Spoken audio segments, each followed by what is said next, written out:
Okay, I'm going to guess that Levi and the crew want to show something about this project.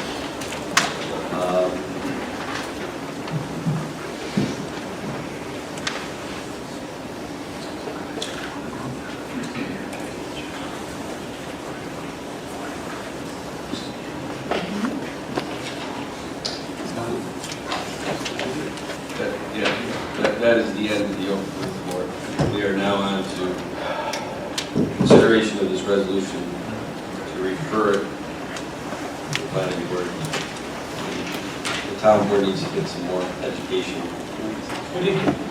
Thank you, Supervisor and town board members. My name is Mike Ritchie from Hostage Engineering, representing the applicant on this project.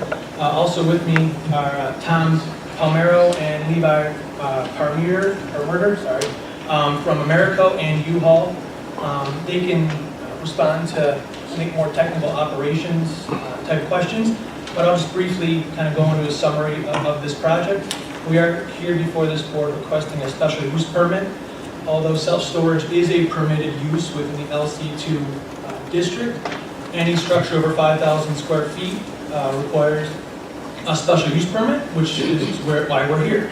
We understand that this is a long process. This is not the end, but just the beginning.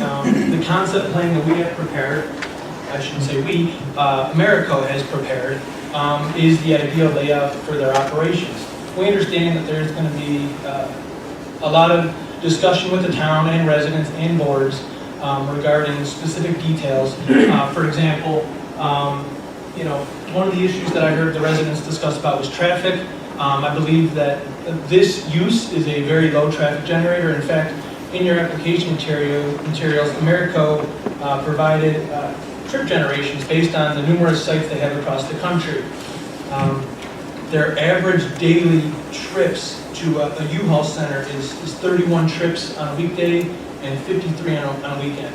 Now compare that to other permitted uses that could be built in this district, say a restaurant or potentially a gas station, given a special use permit, that could be in excess of hundreds, if not thousands of trips, on a day. So in terms of the impact to the neighborhood from a traffic standpoint, I believe this is probably the lowest impact that you can see be built here. In terms of the setbacks and how the site is laid out, we have shown the plan meeting all applicable setbacks and it meets all buffers. We do understand that we will have to go to the Zoning Board of Appeals for a height variance as well as a use variance for the rental of vehicles. That's a few steps down the road. We do have a wetland that is in the site, which has been delineated and will not be disturbed by this project. There is an area of floodplain, that will be impacted by the parking lot, which will be mitigated per the rules, per FEMA, with proper compensation. We will also provide stormwater management, landscaping to meet the state's rules. And there also will be improvements to the existing traffic signal where all traffic will be forced to go through the existing traffic signal for the Lowe's. So there won't be any traffic, near the residential homes. I know some of the residents discussed their concern for how close this would be to some of their properties, and I looked it up briefly while I was sitting there. This property will be subdivided at actually the LC2 and residential district line. So the proposed location of the building, will be plus or minus 500 feet to the nearest structure on Peggy Lane and approximately 200 feet to the closest house on Gateway Lane. We understand any development is going to cause concern to the neighbors, so we're here to be good applicants, to work with the residents, to work with the town, to come forward with a project that I think everybody can be proud of. So I know this isn't really a Q&A with the town board, but be happy to answer any questions you have. Thank you. Mike, I wouldn't need putting just yet. Sure. So earlier in the meeting, I handed out a one-page kind of summary that Josh Artuso put together, kind of succinctly put down what, on one page, what this process would be. And Gail Bender was the one person who said, boy, she was glad she read that because she thought that we were issuing a special use permit tonight, which we're not. Right. We're just asking that this be referred to the planning board to really get into the process, because right now it's a concept plan. The town really hasn't had a chance to even thoroughly review it. And we feel a lot of the details that I think the residents have spoken to will be sorted out through that process. And I hope it comes through on that one page that there would be at least a couple of public hearings if the town board does refer this on. It would definitely have to go to the zoning board of appeals for at least two things, because you said, yeah, what was it? Yeah, thank you, Charlie. The variance in the height, what was the other thing? Oh, it was two areas. It was 5,000 Area, square right. feet and the stories and then the Stories. use variance. Right, It's not right. the use.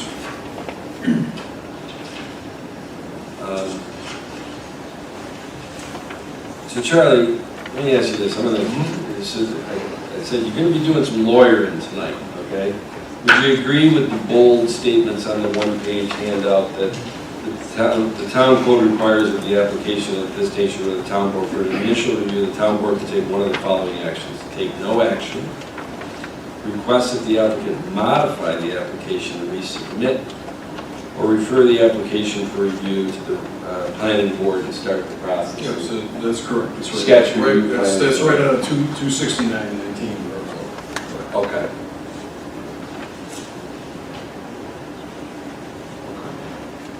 Does any of the board members have any questions for Mike? Yes, I do.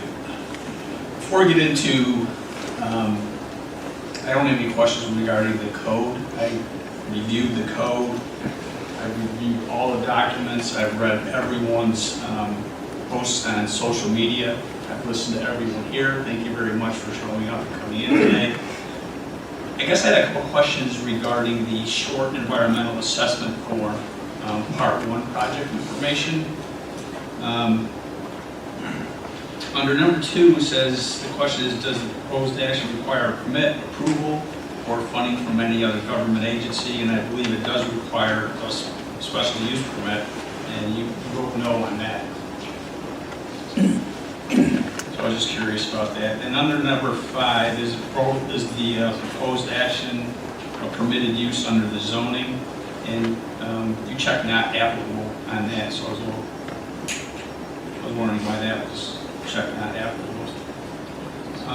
Is the proposed action consistent with the predominant character of the existing built natural landscape? And you said yes. I would tend to disagree with that.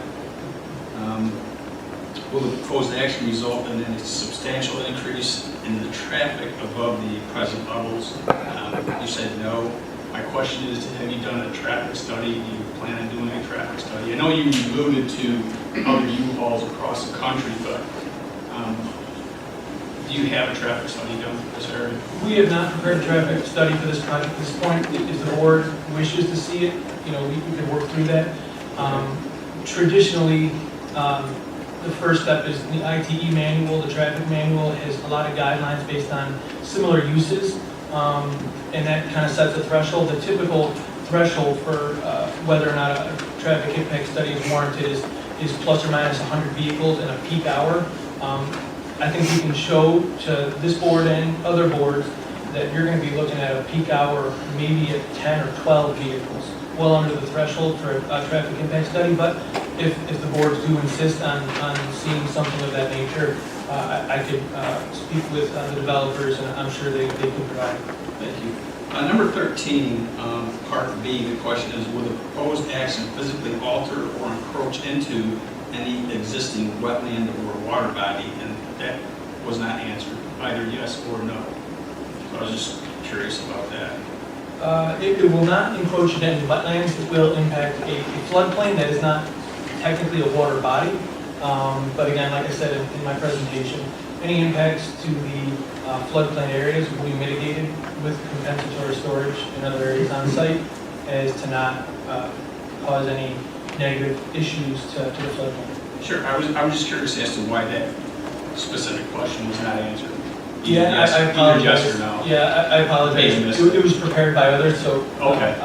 it's not an excuse. I should have reviewed it before it went in, but I think in future submissions to the planning board, we can send in a supplemented environmental assessment form, which has more detail on it. Thanks. Number 17 says there's two parts, A and B. Will the proposed action create stormwater discharge either from the point or non-point sources? And then part A, question A, 17A is will stormwater discharges flow to adjacent properties?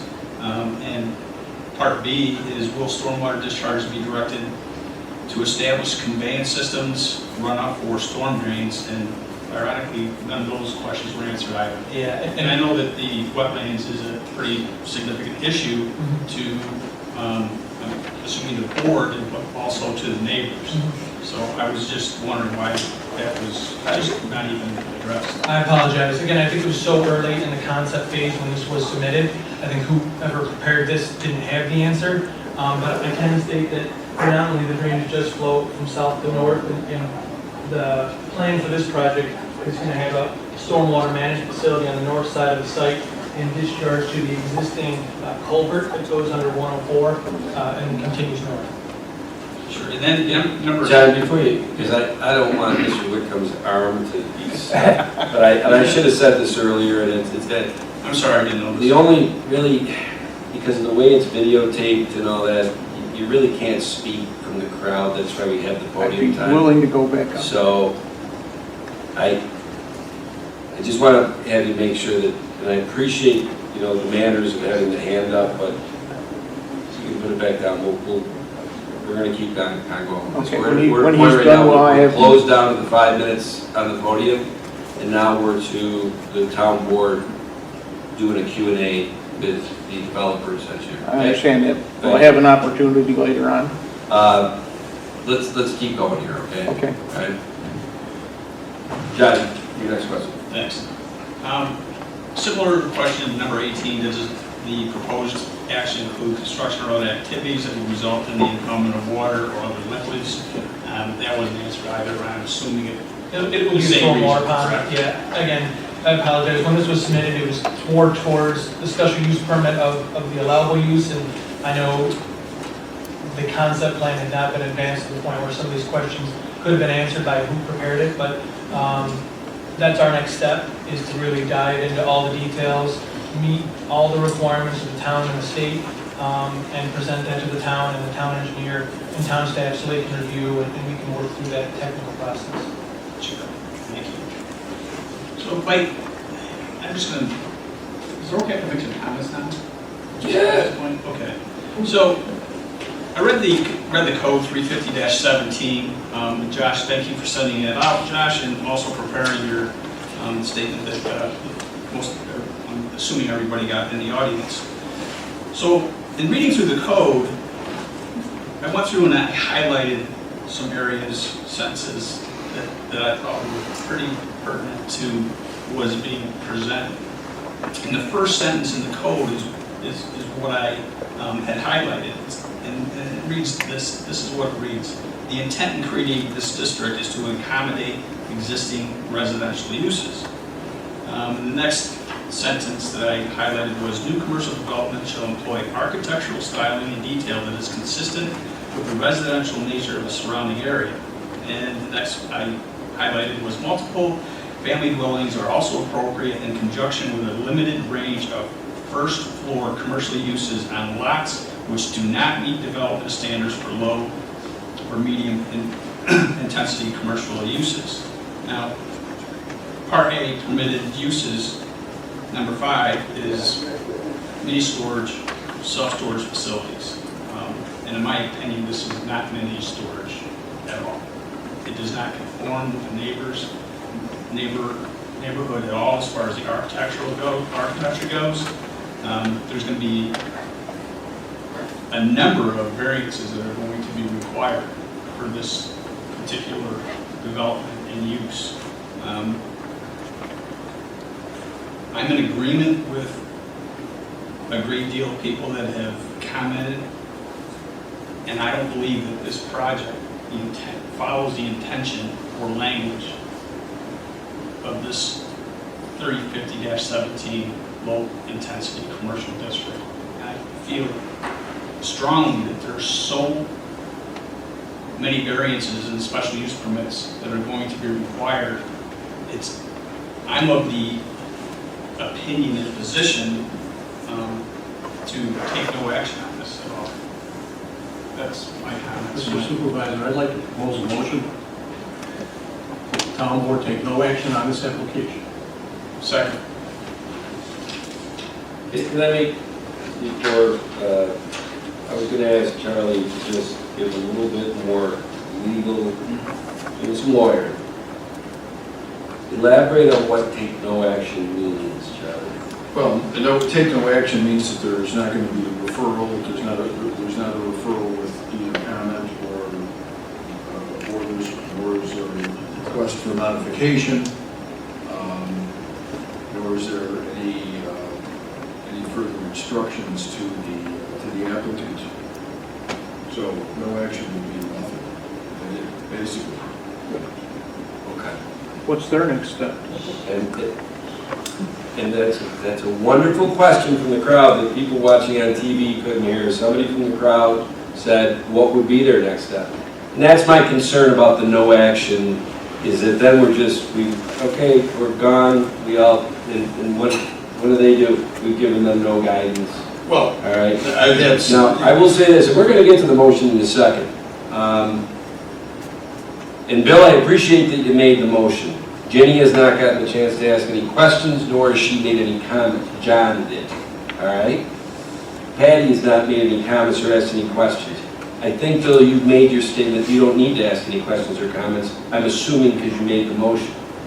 So, if you don't mind, Jenny and Patty, can I go first with a very succinct, 60 seconds or less, comment? You ready? Time it. As people have gotten to know me over the last 3 years, I live by the sword, I die by the sword of my management style. I do not want to be dictatorial, so I collaborate and I let the department heads do their job.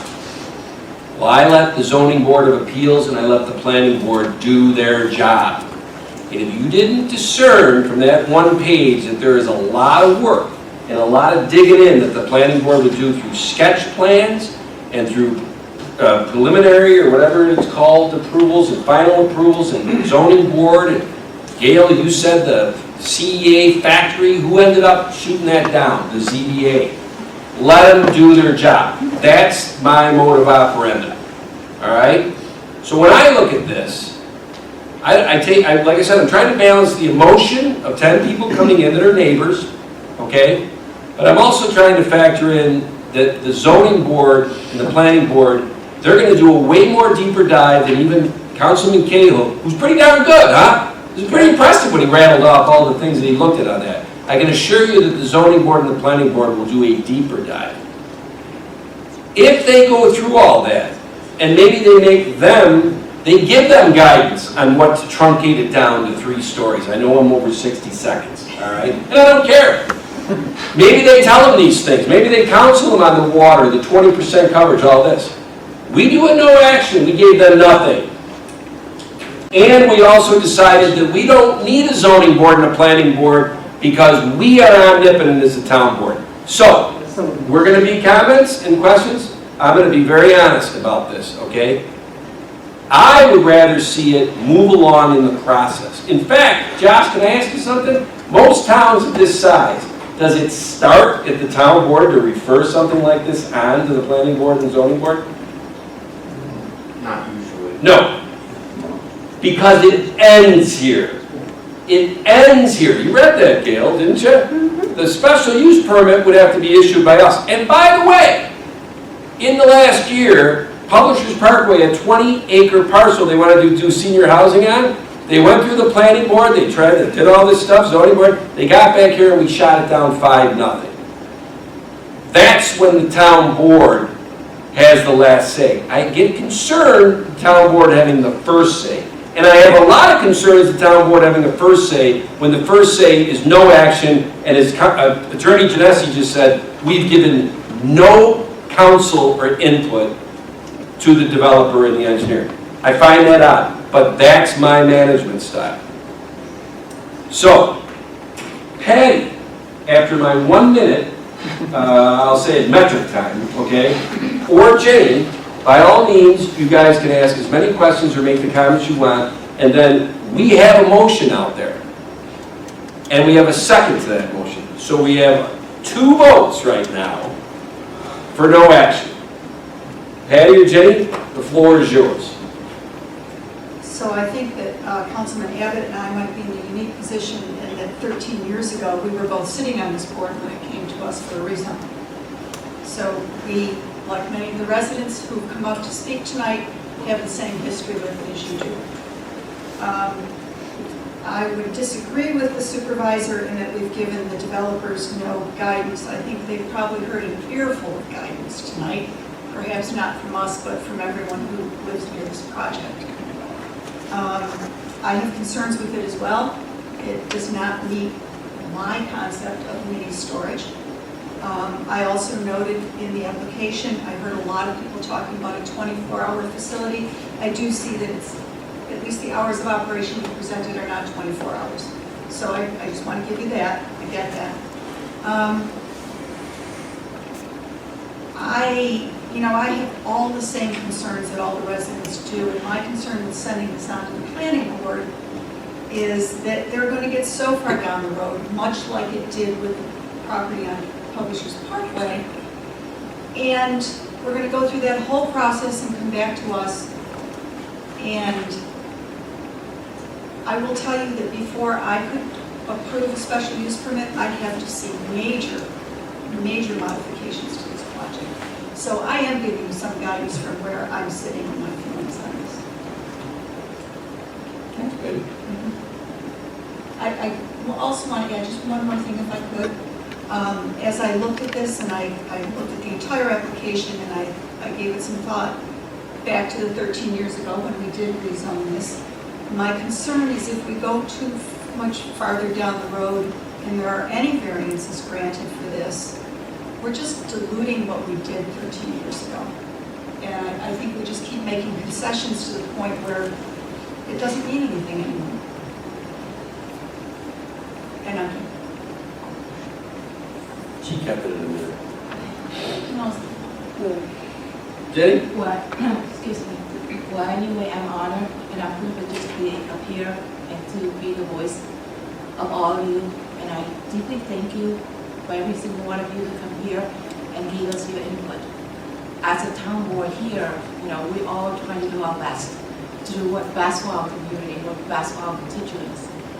We're not doing it for ourselves. Like I said, I'm honored to be here and to represent you. And I thank you, for your presentation and everything. But as where I'm standing, yeah, we need more time. We need, to see more before we can make a decision on something that affects our community the way that you all present yourself. And right now, I guess I'm kind of agree with, Joe and Patty and John.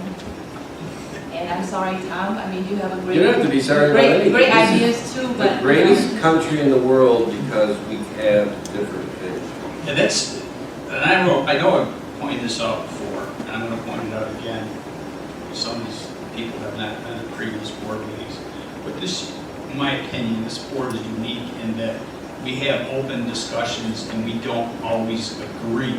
And that's been on display a number of times.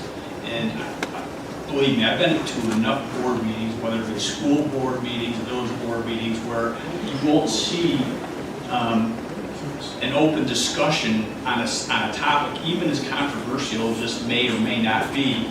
But the open discussion that you see here tonight is something that's unique and based upon my history of going to board meetings.